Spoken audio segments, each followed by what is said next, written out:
So I'm Elspeth. I'm a senior lecturer in the School of Sociology and Politics and International Studies. I guess I come to this role partly in connection with the research I do, which is on US military and security practices. And it's hard to talk about that without talking about race. And the US is a kind of colonial power. And then secondly, I suppose in connection with my administrative role, which is as EDI lead, so Equality, Diversity and Inclusion lead. And then just a general, you know, sense of frustration with the slow pace of change. So I think I should turn over to Evelyn and Lauren now, because the story really starts when, along with, other voices last year, student voices, a sense of similar shared frustration, but personal experience of the challenges of the way that our curriculum exists. Yeah, so I'm Lauren and I'm in third year doing politics and international relations. I'm Evelyn and I'm in second year doing sociology and with quantitative research methods.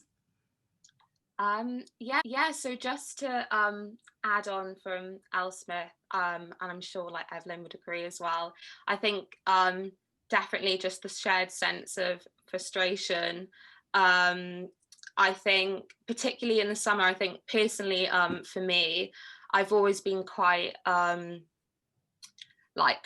interested in for equality and diversity, like all the way throughout my life. I've always put myself forward for those initiatives, but I think it wasn't until coming to university that I sort of saw the institutional aspect of it. So in curriculum, so how they can sort of perpetuate this these hierarchies, and I think particularly with the Black Lives Matter upsurge in the movement and the George Floyd protests sort of, I don't know, pushed me forward to sort of look more within our own institutions that we're in and how that sort of affects these hierarchies.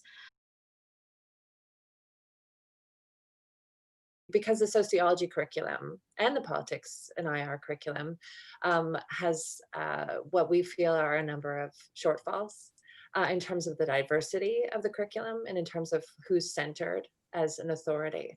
And with politics and sociology in particular, both or IR being rooted in colonial histories, right? The origins of those disciplines, it could be said, are emerged in to facilitate colonialism.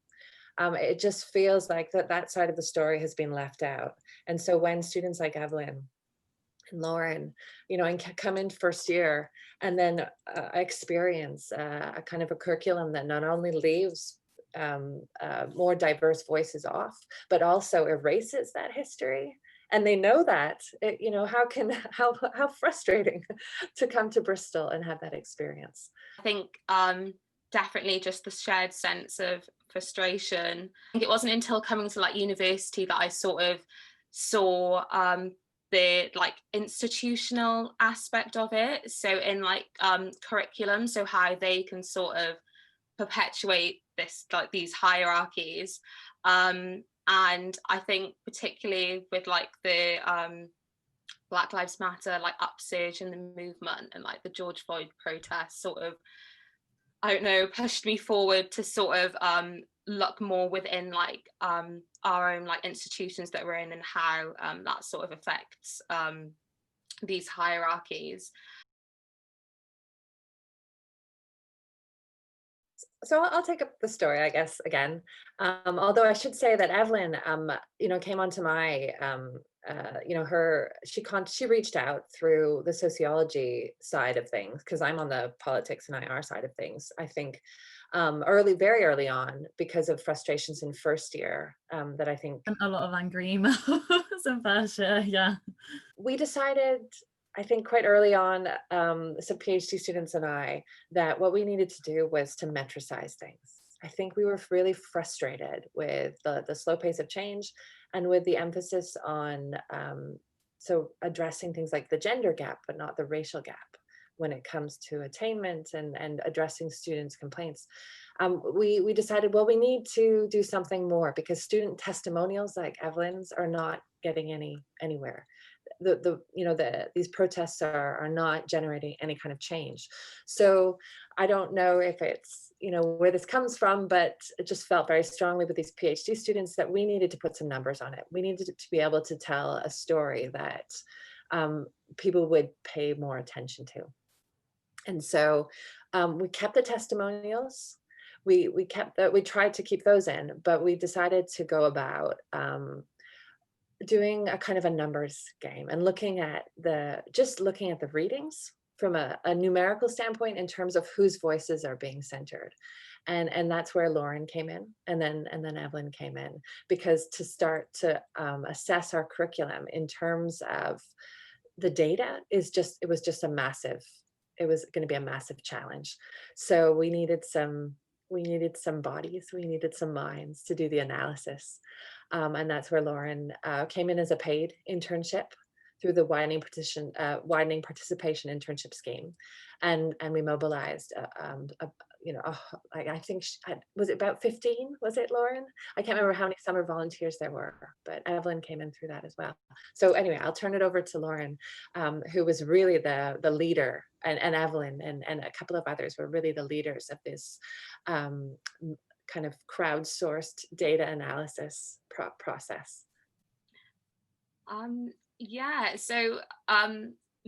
think the report idea and like metricizing it was really important, and again, like, it hadn't been done before, so that's why sort of when you see the report, it is like a preliminary report, and we do want to like build upon it, but we thought like a report initially was the best way to go about it, to sort of clearly identify like the problem areas, and also like to just sort of initiate that discussion between like lecturers and students and staff within the school, and like it definitely did just that, which is like what we set out to do, but like a bit more about sort of like the specifics of the report, for those obviously who haven't seen it.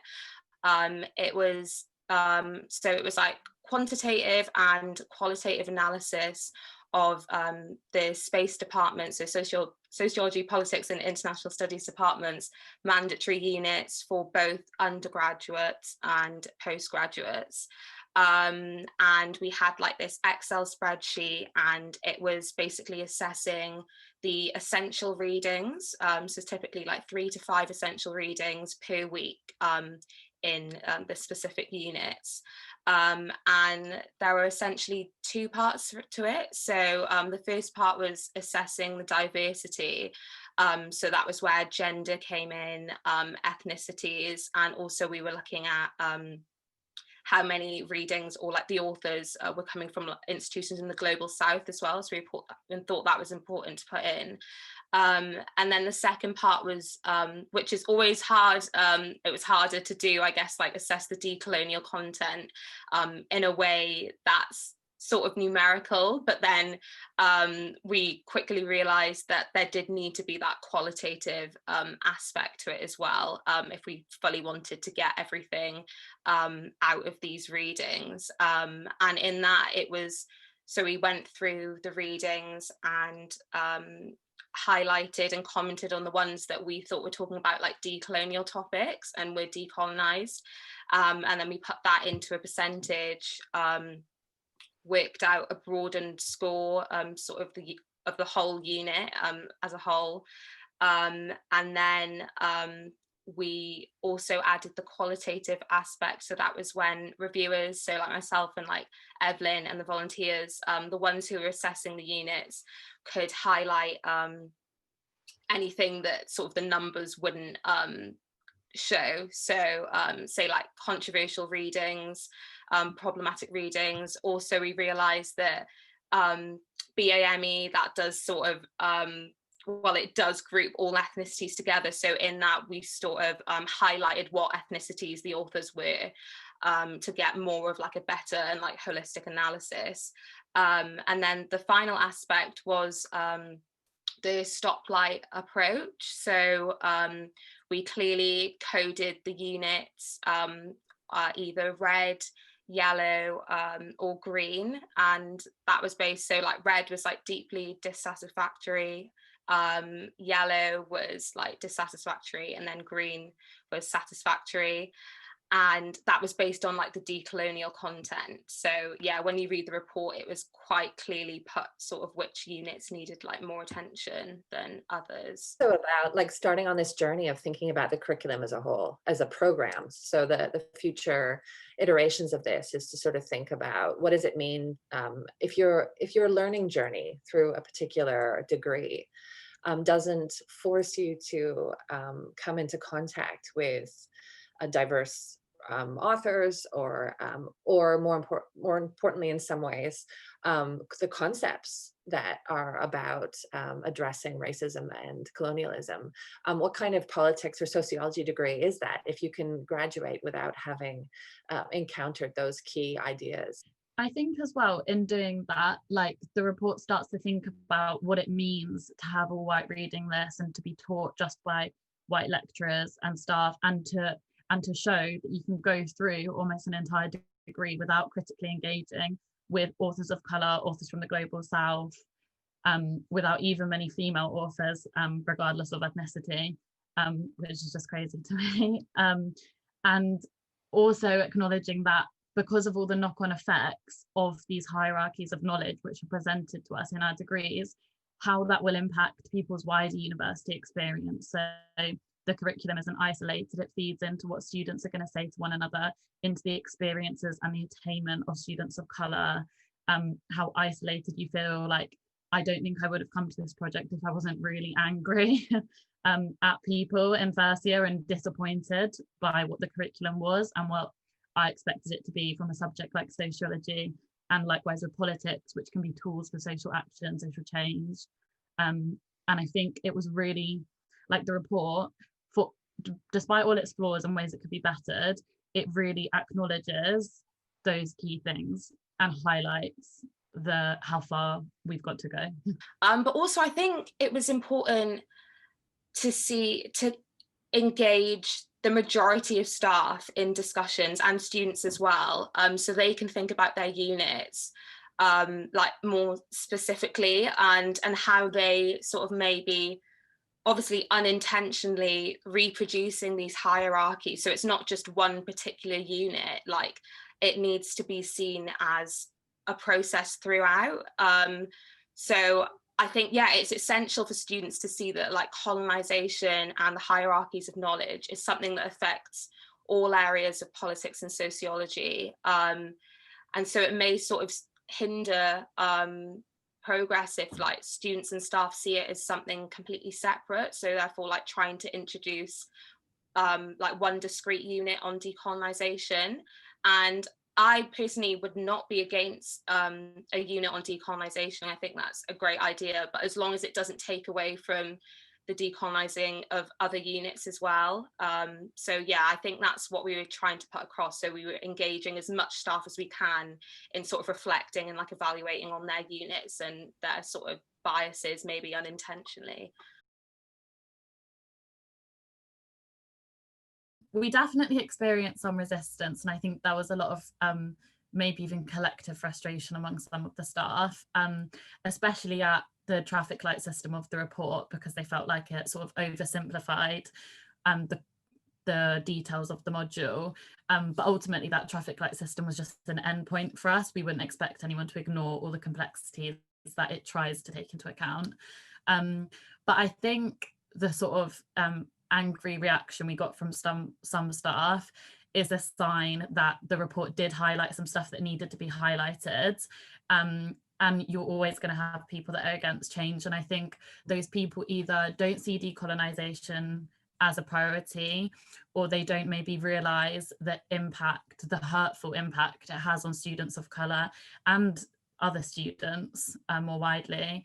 And also, you know, maybe they want to uphold those hierarchies for their own gain, but also they can't see potential for the change. Like, it is hard at an institution like Bristol, which is so informed by colonialism and its curriculum and its existence, like in all of its being, basically. But I think young people do. Like, and we wouldn't be in the project if we didn't. And we can make small wins even if we can't change the whole institution. Going back to this question about resistance and what we're encountering, as well as, why do the whole approach of the whole school, is because what we're fundamentally looking for is a kind of cultural change, right? We're looking for a change in the organizational culture of our school, so that it becomes almost impossible, maybe not impossible, but it becomes really hard to ignore this stuff. And it becomes a default for people to consider this as their teaching, in terms of whose voices they're centering, or what ideas get prominence. So the resistance is happening, but we hope that we're seeing the effect that it's making it harder and harder for people to ignore, and harder and more uncomfortable. So that instead of the students of color experiencing discomfort, and that's putting it mildly, it becomes harder and harder for certain members of staff to avoid feeling uncomfortable by carrying on. Well, it's on the agenda now. I think that the staff, for example, we have been told that it's being discussed actively in our senior management team's meetings. We've been made promises about certain initiatives that our program directors will be taking. I mean, I think our challenge now is to, not take our foot off the pedal and make sure that these things are delivered. But obviously you just need to start somewhere and keep going. And I think, that's probably one of the biggest challenges, probably people would say, like, throughout the universities who are taking on this decolonisation process, is just keeping up the momentum and just keep it going, and believing that it will eventually, there will be our sort of ideal space that we talk about. That's what I'd say probably is one of the major challenges. Okay, well, you've talked about the next phase a little bit. You mentioned it in passing, but what are your plans for the future? What are you hoping to do next in this journey? So we've got loads of exciting plans. We've got our own sort of group chat with the Space Decolonisation volunteers. And I think in the group chat we're up to about 40 people now, which is really good. So we're currently working on a second and updated report from the last one. So we're going to include staff and student surveys more. So we're currently working on a staff survey to distribute, because some of the feedback was that in seminars things are being discussed that aren't essentially call on our report. We want to sort of have two sides where staff are saying what they do, and students are also saying what they are experiencing in seminars as well. And also we're expanding it, hoping to expand it to review lecture slides as well, because that was some of our feedback, that there could be more concepts on the lecture slides, and assessments as well, sort of seeing, again, like the whole question, can you really go through your whole degree without engaging in race or colonialism or anything decolonial? And the media project, we're aiming to create a sort of set of resources all about decolonising more generally, so explaining to people what the concept is, because at the minute it's definitely being thrown around like a buzzword, but we don't want to stray too far from what it actually aims to do. So explaining what it is, explaining the history and activists and work that's been done so far elsewhere in terms of decolonising, so outside of the institution, but also inside the institution, and just hearing from students on the project in terms of what we've done, how other students and staff can be involved. And we're going to publish them, I think, on YouTube, but then hopefully eventually on a website or maybe on the university page.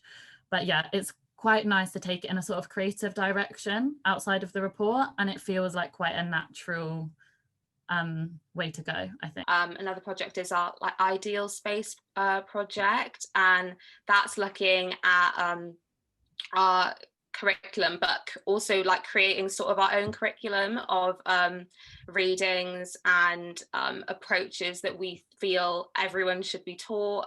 So that's a really fun project as well.